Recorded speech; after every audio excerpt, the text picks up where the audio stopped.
Good morning everyone. कैसे हैं आप सभी? आई एम श्योर आप सभी लोग अच्छे होंगे। मैं निकिता चौधरी स्वागत करती हूँ आप सभी का हमारे 21 जून के करंट अफेयर्स के सेशन में।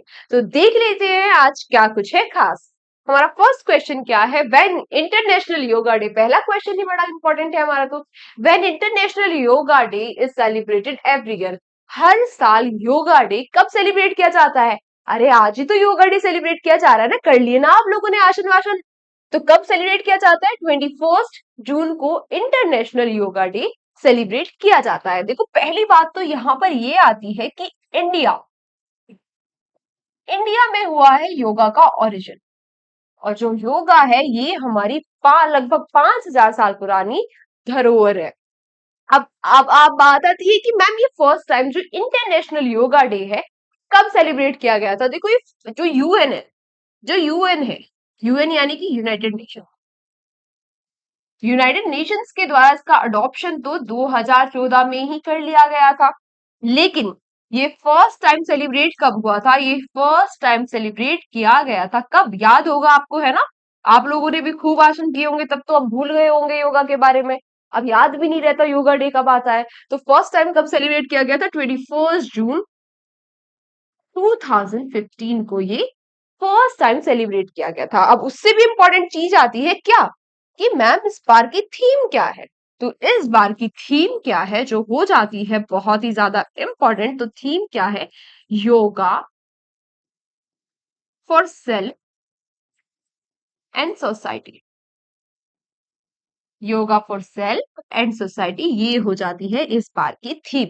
एक और चीज योगा के बारे में जो बहुत ही इंपॉर्टेंट है और मैं आपको पढ़ा चुकी हूँ ना। क्या पढ़ा चुकी हूँ? कि डब्ल्यूएचओ ने कुछ सेलिब्रेट किया था योगा डे के लिए। इंटरनेशनल योगा डे जो आने वाला था उसकी उसमें उन्होंने पहले ही कुछ मनाया था। क्या था? कुछ सेशन था, योगा सेशन जैसा। क्या नाम था उसका? Walk the talk. क्या नाम था? Talk walk the talk yoga session. International yoga day के लिए मनाया गया था। कहाँ पर? जेनीवा में। और ये किसके द्वारा मनाया गया था? डब्ल्यूएचओ, वर्ल्ड हेल्थ ऑर्गेनाइजेशन के द्वारा ये walk the talk yoga session मनाया गया था। आते हैं हम अपने यहाँ पर कि इंटरनेशनल योगा डे कब सेलिब्रेट करते हैं। तो इंटरनेशनल योगा डे तो सेलिब्रेट किया जाता है कब? 21 जून को हम क्या सेलिब्रेट करते हैं फिर? तो 20 जून को हम सेलिब्रेट करते हैं क्या? World refugee day. World refugee day. तो मैम 19 जून को क्या सेलिब्रेट करते हैं? अब 20 जून को तो मैंने बता दिया, 19 जून को आप बताओ कि क्या सेलिब्रेट करते हैं। कल ही पढ़ाया है ना, कल ही पढ़ाया ना। कुछ अवेयरनेस के लिए था। किसकी अवेयरनेस के लिए था? Sickle cell awareness day. और 14 जून को क्या सेलिब्रेट करते हैं? World blood donor day. Blood donor day.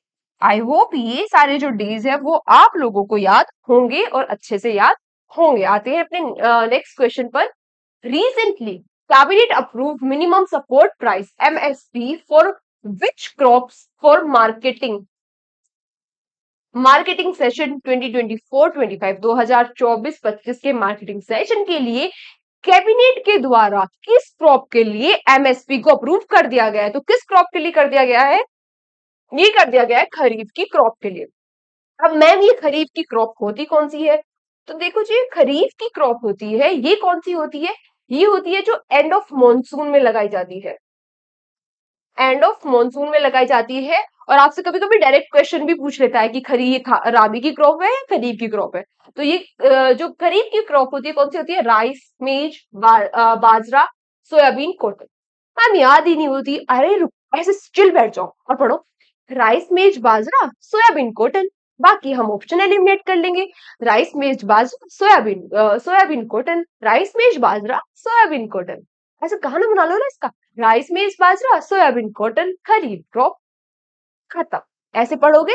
ऐसे बहुत सारी शॉर्ट ट्रिक्स होती है, आई नो। अगर आपको वो सुटेबल लग रही है, उस तरीके से आपको याद करना है तो आप कर सकते हो। लेकिन जनरली मैं तो शॉर्ट ट्रिक्स को प्रीफर बिल्कुल नहीं करती हूँ, है ना।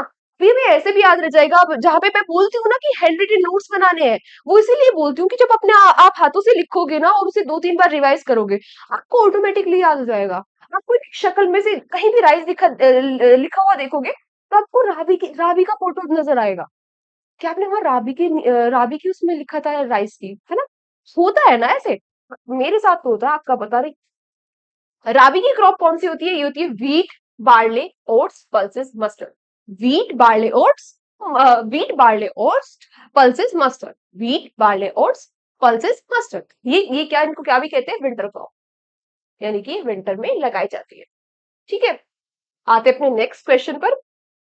Recently who scored the fastest T20 century? अभी हाल ही में किसने फास्टेस्ट T20 सेंचुरी लगा दी है? तो ये किसने लगा दी है? ये लगा दी है साहिल चौहान ने। किसने? साहिल चौहान ने। और ये कहां से खेलते हैं? एस्टोनिया। ये एस्टोनिया की टीम से खेलते हैं। वैसे मैं ICC T20 mains world cup के बारे में आपको इतना कुछ याद करा चुकी हूँ, अगर आपको याद नहीं है, वैसे मुझे पता है आप सभी को अब तो याद होगा, तो आपका कुछ नहीं हो सकता, लेकिन अगर अभी भी याद नहीं है। इस बार का कौन सा एडिशन है? फटाफट लिख के चलेंगे। 9th एडिशन है। कहाँ होस्ट हो रहा है? अमेरिका और वेस्ट इंडीज में। अमेरिका एंड वेस्ट इंडीज में। ठीक है, पहली बार कौन सी टीम खेल रही है इसमें? पहली बार टीम खेल रही है अमेरिका, कनाडा और युगांडा। ठीक है, टोटल कितनी टीम खेल रही है? टोटल 20 टीम खेल रही है। इसका जो ऑफिशियल एंथम है, इसका जो ऑफिशियल एंथम है वो क्या है? इसका ऑफिशियल एंथम है out of this world, out of this world. और इसमें और क्या एक चीज है जो इंपॉर्टेंट हो जाती है? इसमें एक और चीज जो इंपॉर्टेंट हो जाती है वो क्या? इसमें हमारे हिटमैन, और हमारे हिटमैन कौन है? रोहित शर्मा जी। हमारे हिटमैन रोहित शर्मा जी ने अपने इंटरनेशनल 600 छक्के, 600 सिक्सेस कंप्लीट करके क्या बना दिया है? रिकॉर्ड बना दिया है, रिकॉर्ड बना दिया है। ठीक है, इतनी बातें हो गई क्लियर। आते हैं अपने नेक्स्ट क्वेश्चन पर। Recently which has become the first South Asian country to recognise same sex marriage? Same sex marriage को रिकॉग्नाइज करने वाली first first South Asian country कौन सी बन गई है? तो ये कौन सी बन गई है? ये बन गई है थाईलैंड, और ये ताइवान। ये ताइवान और नेपाल के बाद थर्ड कंट्री भी बन गई है। ताइवान और नेपाल के बाद ये थर्ड कंट्री भी बन गई है सेम सेक्स मैरिज को रिकॉग्नाइज करने वाली। अब आपको यहाँ पर एक चीज और पता होनी चाहिए, और वो क्या चीज पता होनी चाहिए? वो ये चीज पता होनी चाहिए कि वो कौन सी कंट्री है जिसने, सेम सेक्स मैरिज को अपराध माना है, क्राइम माना है। तो वो कौन सी कंट्री है? वो है इराक। इराक ने सेम सेक्स मैरिज को क्या मान लिया है? क्राइम। क्योंकि उनके यहाँ कोई सेम सेक्स मैरिज करेगा तो उसको क्या दी जाएगी? सजा दी जाएगी। अगर बात करें थाईलैंड के बारे में, तो थाईलैंड कहाँ है? देखो, ये रहा एशिया, एशिया में ये रहा हमारा प्यारा भारत, और ये क्या है? ये है थाईलैंड। ये क्या है? थाईलैंड। थाईलैंड की कैपिटल है बैंकॉक, और करेंसी है थाई बात। नेक्स्ट क्वेश्चन है, recently who has been appointed as the global goodwill ambassador? Global goodwill ambassador कौन बन गया है? तो वो तो बन गया है कौन? ये। और ये कौन है? वो देखेंगे, पहले देख लेते हैं कि ग्लोबल गुडविल एम्बेसडर बने किसके हैं। तो ये ग्लोबल गुडविल एम्बेसडर किसके लिए बन गए हैं? ये बन गए हैं किसके लिए? UNHRC,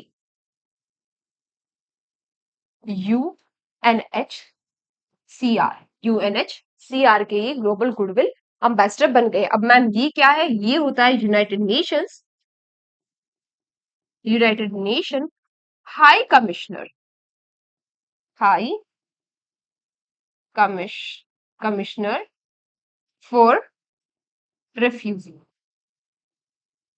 ये रिफ्यूजी के लिए हाई कमिश्नर होता है। इन्होंने अभी हाल ही में ग्लोबल गुडविल एम्बेसडर किसको अपॉइंट कर दिया गया है? ये कर दिया है थियो जेम्स को। अभी मैंने आपको बताया ना कि 20 जून को हमने क्या सेलिब्रेट किया?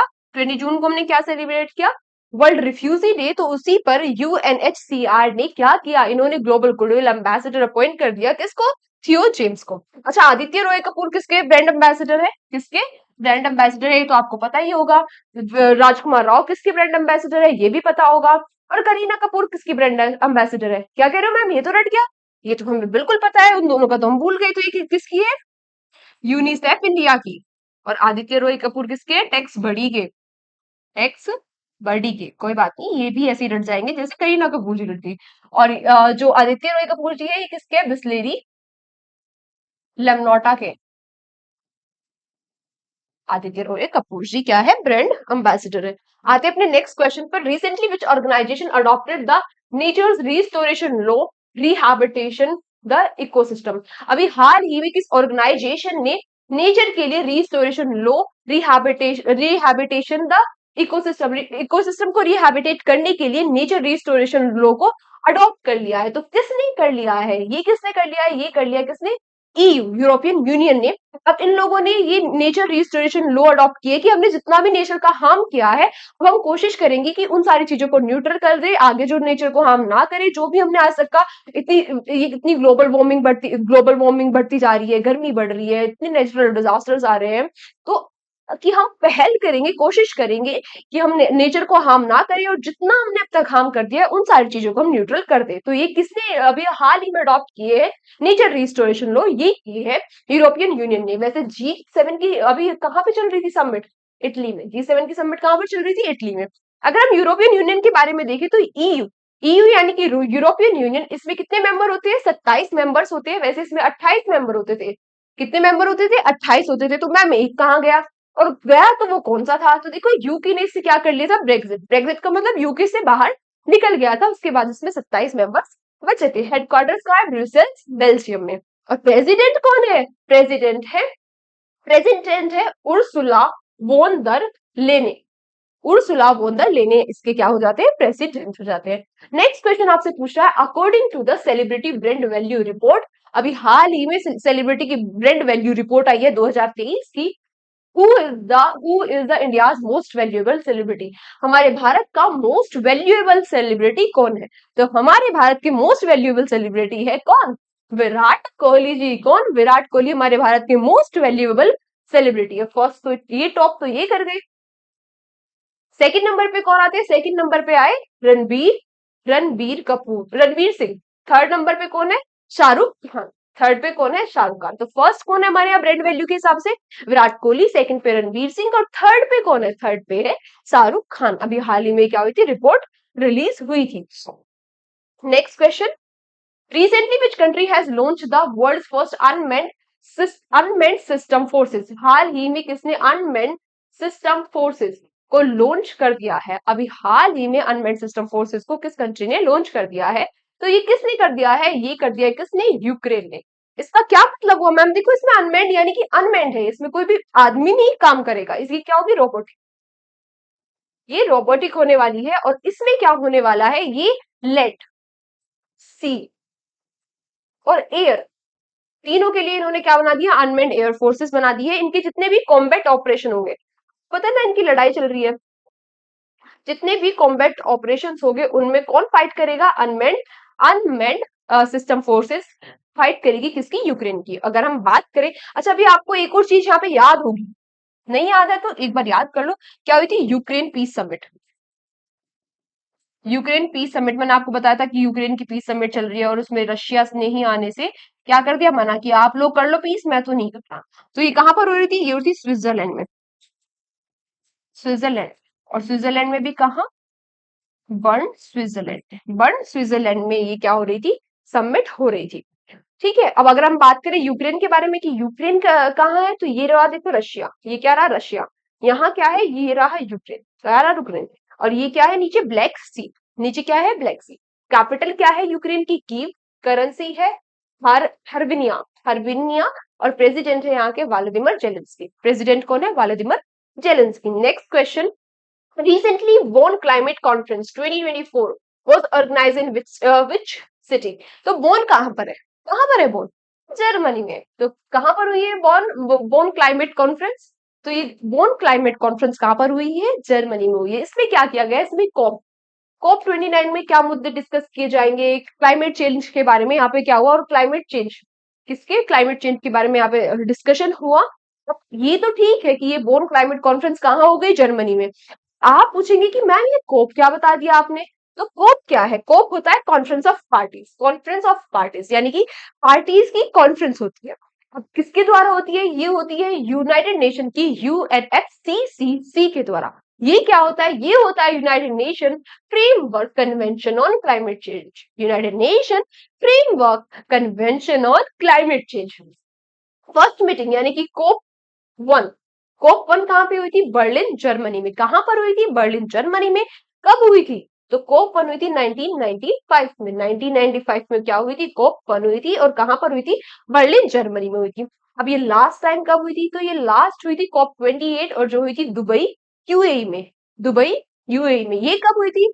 ये हुई थी 2023 में।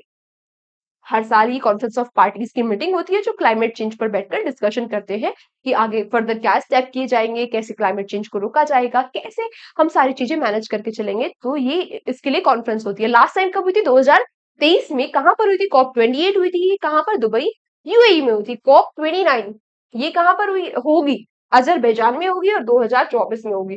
और इसी के बारे में ये जो अभी मैंने आपको पढ़ा ना बोन क्लाइमेट कॉन्फ्रेंस, इसके बारे में यहाँ पर डिस्कशन किया गया है। कब होगी? 24 में होगी।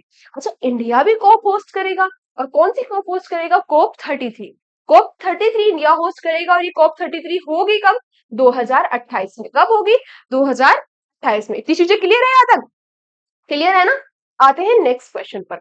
Recently, which armed forces has announced the induction of ASMI, indigenously developed submachine gun। अभी हाल ही में हमारी किस सेना ने कहा कि वो अपने इसमें शामिल करेंगे किसको? अश्मी, जो क्या है? इंडिजीनियसली डेवलप्ड है। और है क्या? सब मशीन गन्स है। क्या है? सब मशीन गन्स है। अब ये किसने कहा है? ये कहा है किसने? हमारी इंडियन आर्मी ने, कि वो लोग इन सब मशीन गन्स को शामिल करेंगे हमारी थल सेना में। अब ये अश्मी, देखो पहली बात तो यहाँ पे यही आ जाती है, जो अश्मी होता है इसका मतलब होता है प्राउड। और दूसरी सबसे इंपॉर्टेंट चीज हो जाती है यहाँ पे कि ये बनाया किसके द्वारा गया? तो ये किसके द्वारा डिजाइन तैयार किया गया था? इसका डीआरडीओ के द्वारा। किसके द्वारा बनाई गई थी? डीआरडीओ के द्वारा। अब ये डीआरडीओ क्या होता है? डीआरडीओ क्या होता है? जल्दी जल्दी बोलो मेरे साथ, जिन जिन लोगों को पता है, जिन जिन लोगों ने याद कर रखा है, कि जल्दी जल्दी बोलो डीआरडीओ क्या होता है। जो जो मैं पूछती जाऊंगी आपको क्या करते जाना है? आंसर करते जाना है फटाफट। और जो लोग अभी लिखा नहीं है, पढ़ा नहीं है, अपने नोट्स में नहीं लिखा है, वो लोग क्या करते हुए चलेंगे? लिखते हुए चलेंगे। डीआरडीओ क्या है? Defence research and development organisation. ठीक है। ये स्टैब्लिश्ड कब हुई थी? फॉर्म कब हुई थी? स्टैब्लिश्ड हुई थी 1958 में। हेडक्वार्टर्स कहाँ है मैम? हेडक्वार्टर्स कहाँ है? न्यू दिल्ली में। न्यू दिल्ली में। इसके चेयरमैन कौन है? चेयरमैन कौन है? Sameer V Kamath ji. Sameer V Kamath ji. Sameer V Kamath ji. और मोटो क्या है? मोटो क्या है? बलश्यम मूलम विज्ञानम। बलश्यम मूलम विज्ञानम। Science is the origin of strength. ये क्या हो जाता है इसका?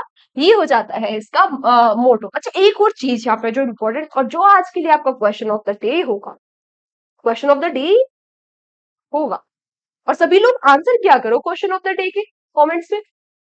ये जो क्वेश्चन ऑफ द डे आपके लिए आज होने वाला है, ये क्या होने वाला है? Question for you. Question for you का मतलब है क्वेश्चन फॉर यू, कि आप लोगों को, सब लोगों को। Question for you all. ऐसा नहीं है कि इसे सोचो कि यू मेन्यू ये वाला यू है? ऐसा नहीं सोचना है। सब लोगों को कमेंट्स में आंसर करने हैं। कि क्वेश्चन फॉर यू आज के लिए आपका क्या है कि इंडियन आर्मी के अभी हाल ही में चीफ अपॉइंट किए गए, और वो 30th चीफ है। उनका नाम मुझे आप बता दो कि वो है कौन। ये आपके लिए आज का क्या हो गया? Question for you. आज की क्लास हमारी यहीं तक है। आज के इंपॉर्टेंट क्वेश्चन हमारे यहीं तक थे। Thank you so much everyone हमारे साथ सेशन में एंड तक बने रहने के लिए। और आखिरी में आप सभी लोगों के लिए एक लाइन, वो लाइन बहुत ही ज्यादा पावरफुल है। अगर आपने इस लाइन को अपनी लाइफ में इंप्लीमेंट कर लिया, फॉलो कर लिया, कुछ और करने की जरूरत नहीं है। और वो लाइन क्या है? Believe in yourself, believe in your capabilities, believe believe in you, believe in you, believe that you can do it, and trust me, you will do it. तो thank you so much everyone. Last में मैं आप सभी लोगों से इतना ही कहना चाहूंगी, अपना ध्यान रखिए, अपनी हेल्थ का ध्यान रखिए, अपने बड़ों को सम्मान दीजिए, अपने छोटों से प्यार कीजिए। Take care, tata, bye bye.